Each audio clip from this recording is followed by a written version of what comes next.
আসসালামু আলাইকুম এভরিওয়ান, কি অবস্থা সবাই, কেমন আছেন সবাই?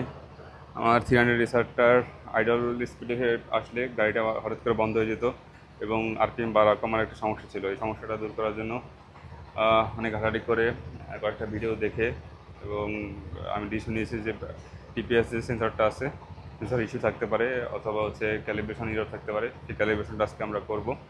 ক্যালিব্রেশন করার জন্য আমাদের যে জিনিসটা করতে হবে সেটা হচ্ছে দেখতে পাচ্ছেন সিট কভারটা খুলে ফেলছি আমরা। সিট কভারটা খোলার জন্য দেখেন এখানে দুইটা নাট আছে, একটা নাট এবং এখানে একটা নাট। এই দুইটা আমরা এই যে আরেকটা নাট, এই দুইটা আমরা খুলে ফেলছি। কোথা থেকে খুলে ফেলছি? এখান থেকে খুলে ফেলছি। হ্যাঁ, এই যে এই জায়গাটা থেকে আমরা খুলে ফেলছি। খুলে ফেলার পর আমাদের যে জিনিসটা আমরা করেছিলাম প্রথমে, সেটা হচ্ছে ব্যাটারি নেগেটিভ টার্মিনালটা খুলে ফেলতে হবে। তারপর হচ্ছে আপনার পজিটিভ টার্মিনালটা খুলবেন, খুলে 30 সেকেন্ডের মতন ওয়েট করবেন। 30 সেকেন্ড ওয়েট করার পরে বা 1 মিনিট ওয়েট করতে পারেন। ওয়েট করার পরে আবার আমরা টার্মিনাল কভারটা লাগিয়ে দেবো। টার্মিনাল হচ্ছে আগে পজিটিভটা লাগাবো, তারপর নেগেটিভটা লাগাবো। লাগানোর পরে এই যে কাজটা আমরা করতেছি, তখন কিন্তু আমাদের গাড়িটা কমপ্লিটলি অফ থাকবে। এটা করার পরে আমাদের ইগনিশন সুইচটা অন করতে হবে গাড়ির। ইগনিশন সুইচটা অন করার পরে আপনি কোথাও কোনো টাচ করবেন না। অন করার পরে যে জিনিসটা করতে হবে, আপনি খেয়াল করে দেখবেন এখানে একটা মেকানিক্যাল পাম্প আছে। যে পাম্পটার কাজ হচ্ছে আপনার যখন ইগনিশন কিটা অন করবেন তখন পাম্পটা প্রাইম হয়ে আপনার গাড়ির যে ইসিউ যে ফুল সিস্টেমে আসলে একটা সার্টেন প্রেশার দরকার, সেই প্রেশারটা সেই ক্রিয়েট করার পরে দেখবেন একটা আওয়াজ হওয়ার পর বন্ধ হয়ে গেছে। তারপর আপনার এই কাজটা যখন হয়ে যাবে তখন আপনি থ্রোটলের যে পজিশন আছে, পজিশনটা আপনাকে মূলত চেঞ্জ করতে হবে। তো সেটা করার জন্য আপনাকে থ্রোটল যখন কমপ্লিটলি ক্লোজ অবস্থায় আছে, এখান থেকে আপনি আস্তে আস্তে এটাকে ওপেন করবেন, একবার ফুল ওপেন করবেন, তারপর আবার আস্তে আস্তে এটাকে ফুল ক্লোজ করবেন। এইভাবে করে 3বার করবেন। 3বার করার পর আপনার 5 থেকে 10 সেকেন্ড বা 30 সেকেন্ড আপনি ওয়েট করবেন। ওয়েট করার পরে জিনিসটা আপনার করতে হবে, এই আপনার কাজ অলমোস্ট ডান। এরপর যেটা করতে হবে, আপনি গাড়ির ইগনিশন গাড়িটাকে স্টার্ট দিবেন। স্টার্ট দেওয়ার পর 15 মিনিট এভাবে যেভাবে আপনারা দেখতে পাচ্ছেন আইডল অবস্থায় ফেলে রাখতে হবে। এই 15 মিনিট আইডল অবস্থায় ফেলে রাখার পরে আপনার মোটামুটি কাজ শেষ। এরপর আপনি 50 থেকে 60 কিলোমিটার পর্যন্ত যে রাইড করবেন। রাইড করার পরে দেখবেন আপনার গাড়ির একটা কমপ্লিট একটা সিনারিও চেঞ্জ হয়ে যাবে গাড়ি চালানোর। হয়তো শুরুতে একটু স্টলিং করতে পারে বা গাড়ি মাঝে মধ্যে স্টার্ট দিতে সমস্যা হতে পারে, কিন্তু এটা খুব সাময়িক সময়ের জন্য। তো এই স্টলিংটা কমপ্লিটলি আপনার এই সমস্যা দূর করার জন্য এই জিনিসটা আপনার করা ছাড়া কোনো উপায় নেই। তো ম্যাক্সিমাম 300 এসআরে এই সমস্যাটা দেখা যায়। তো এই প্রসেসে আপনারা কাজটা করলে আপনাদের স্টলিং সমস্যা এবং আইডিয়াল স্পিডে যে হঠাৎ করে অ্যাক্সেলেরেটর ছেড়ে দিলে আরপিএমটা দেখে আমি যে আরপিএমটা হঠাৎ করে 2000-এর উপরে চলে যায়, আবার একে একে নেমে যায়। যখন আপনি অ্যাক্সেলেরেটর নাও দেন তখন উপরে বাড়তেছে আবার কমতেছে, এই জিনিসটা আর হবে না। এই প্রবলেমটা সলিউশন করার জন্য যেটা আমাকে করতে হবে প্রথমে, সেটা হচ্ছে কিছু টুলস লাগবে। এটা হচ্ছে এলেঙ্কি। এটা এখানে যে দুটো নাট আছে, নাট দুটো খোলার জন্য, মানে সিট কভারটা তোলার জন্য লাগবে। সাথে লাগবে হচ্ছে ব্যাটারির দুটো নাট খোলার জন্য এই আপনার স্ক্রুড্রাইভারটা লাগবে। আপাতত এই টুলস দিয়ে আমাদের কাজ হবে। প্রথমে যে জিনিস কাজটা করতে হবে সেটা হচ্ছে টিপিএস ক্যালিব্রেট করার জন্য ব্যাটারির সিট কভার খুলে ব্যাটারির টার্মিনাল দুটো ওপেন করতে হবে। চলুন আমরা প্রথমে নাটটা খুলি।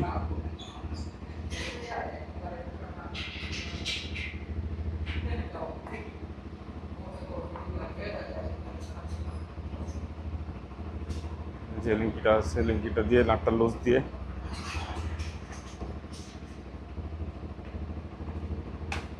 অবশ্যই যে কোনো নাট খোলার সময় অ্যান্টি ক্লকওয়াইজ খুলবেন। যদি ক্লকওয়াইজ টাইট দেওয়া হয়, অ্যান্টি ক্লকওয়াইজ এটাকে খুলতে হয়, তা নাহলে কিন্তু যে কোনো সময় প্যাচ কেটে যেতে পারে ওভার টাইট হয়ে গেলে ভুলতে সাথে।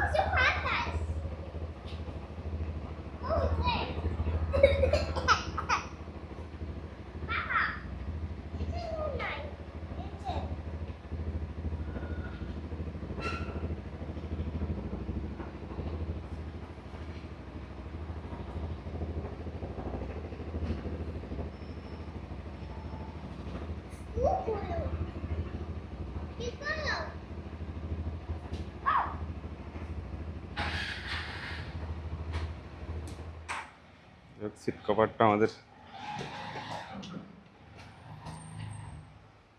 ধরো এটা,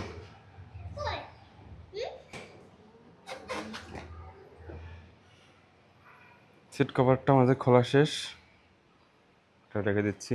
সিট কভারটা খোলা হয়ে গেলে আমাদের এখানে নেগেটিভ ভ্যারাইটি টার্মিনাল আছে, পজিটিভ টার্মিনাল এবং নেগেটিভ টার্মিনাল, এই দুটো টার্মিনালকে আমরা খুলে ফেলবো। তো যে জিনিসটা করতে হবে, সবার আগে নেগেটিভ টার্মিনালটা খুলতে হবে।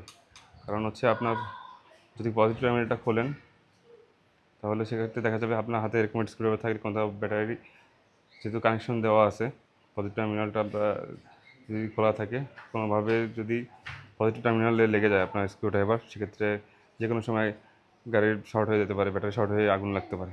তো এই কাজ করা যাবে না। যাই হোক, আমরা এটা খুলে ফেলছি। ব্যাটারির টার্মিনাল দুটো, পজিটিভ এবং নেগেটিভ টার্মিনাল দুটো খুলে আমরা 1 মিনিটের মতো ওয়েট করব। ওয়েট করার পরে আমরা নাটটা পুরোনো ব্যাপারে লাগিয়ে দিব।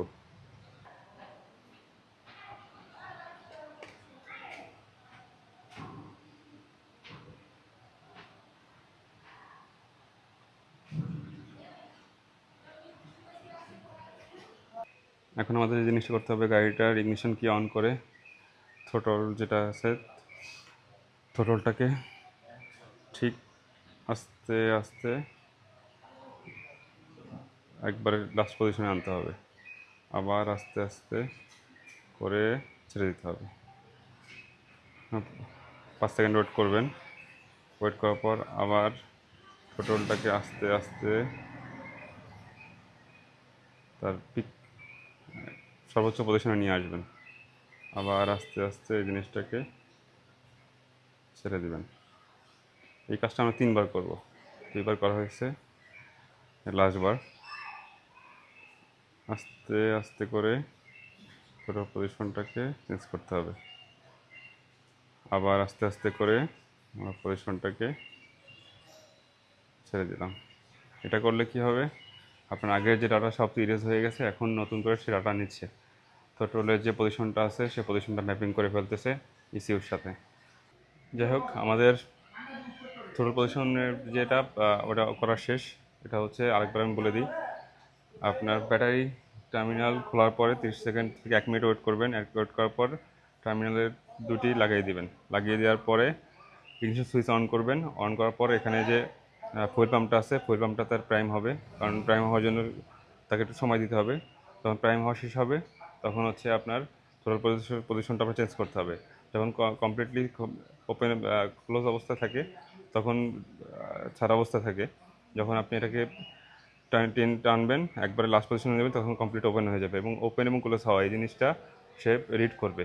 এই জিনিসটা ডাটাটা নিয়েই পুরো গাড়িটা আসলে চলে। তো আমাদের সেই কাজটা কমপ্লিট হয়ে গেছে, এবং এই জিনিসটা 3 বার রিপিট করবেন। 3 বার রিপিট করার পর কাজ শেষ হয়ে গেলে আপনার পরে কাজ হবে হচ্ছে গাড়িটা স্টার্ট দেওয়া। এই স্টার্ট দিয়ে আমরা 15 মিনিটের মতন গাড়িটাকে আইডল অবস্থায় ফেলে রাখবো। তো স্টার্ট দিয়ে দিচ্ছি। এই অবস্থায় 15 মিনিটের মতন গাড়িটাকে ফেলে রাখতে হবে। কোনো অ্যাক্সিলেটর টাচ করা যাবে না, কোথাও কোনো টাচ করা যাবে না, এভাবে চলবে 15টা মিনিট। এখন বাজে হচ্ছে ঘড়ির টাইমটা চেঞ্জ হয়ে গেছে 12টা 6, তার মানে হচ্ছে ইসিউ পুরোটা ইরেজ হয়ে গেছে ডাটা।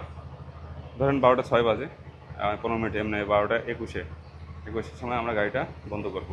বন্ধ করার পরও 15টা মিনিট হচ্ছে চালায় রাখার পর, গাড়িটা বন্ধ করার পরে আমরা 50-60 কিলোমিটার আপনি নর্মাল রাইড করবেন। নর্মাল রাইড করার পর দেখবেন কমপ্লিটলি ইসিউ যে ডাটা নেওয়ার সেটা নিয়ে নেবে, এবং আপনার গাড়ি যখন গরম হবে, যখন আপনার গাড়ি ঠান্ডা হবে বা গাড়িটা আইডল অবস্থা থাকবে, যে পজিশনেই থাকুক না কেন, ওই ডাটাটা সে ক্যালকুলেশন করে একটা ফুল ম্যাপিং করে ফেলবে।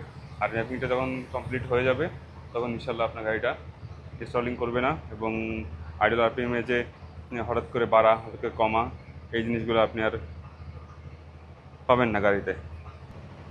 আরেকটা বিষয় হচ্ছে, গাড়িটা যদি ইনকেস অফ বন্ধ হয়ে যায় সেক্ষেত্রে আবার সেই গাড়ি স্টার্ট দিয়ে 15 মিনিট চালু রাখতে হবে। হ্যাঁ, দেখেন গাড়ির আরপিএম অনেকটা স্টেবল হয়ে আছে। আমার এরকম স্টেবল থাকতো না গাড়ির আরপিএম কখনো। নর্মালি এই গাড়ির আরপিএম 1800-তে স্টেবল হবে। 12টা 12 অলরেডি বাজে, 6 মিনিট হয়ে গেছে, আর 9 মিনিট আমরা এটা চালিয়ে রাখবো। তো আজকে এইটুকুই।